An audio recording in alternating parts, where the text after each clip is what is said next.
تازہ ترین ویڈیوز کے لیے چینل کو سبسکرائب کر کے بیل آئیکن اور آل نوٹیفیکیشن پر کلک کریں تاکہ آپ کو ملے ہر اپڈیٹ سب سے پہلے۔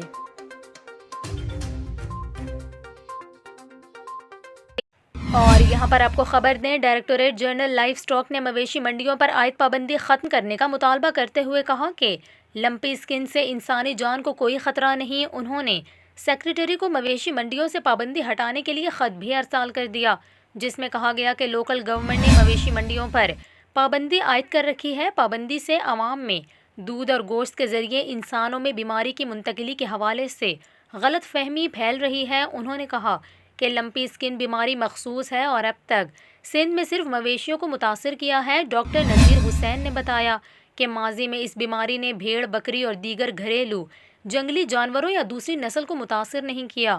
دودھ، گوشت اور مویشیوں کے مالکان اور دیگر انسانوں میں منتقل ہونے کا بھی کوئی ثبوت نہیں۔ خط میں کہا گیا کہ کیٹل مارکیٹ پر پابندی مویشی پالنے والوں کی روزی اور مویشیوں کے کاروبار سے وابستہ تمام سٹیک ہولڈرز کی معیشت کو متاثر کر رہی ہے۔ انہوں نے کہا کہ مویشیوں کی بیماری لمپی اسکن سے انسانی جان کو کوئی خطرہ نہیں، اسی لیے مویشی منڈیوں پر عائد پابندی ختم کی جائے۔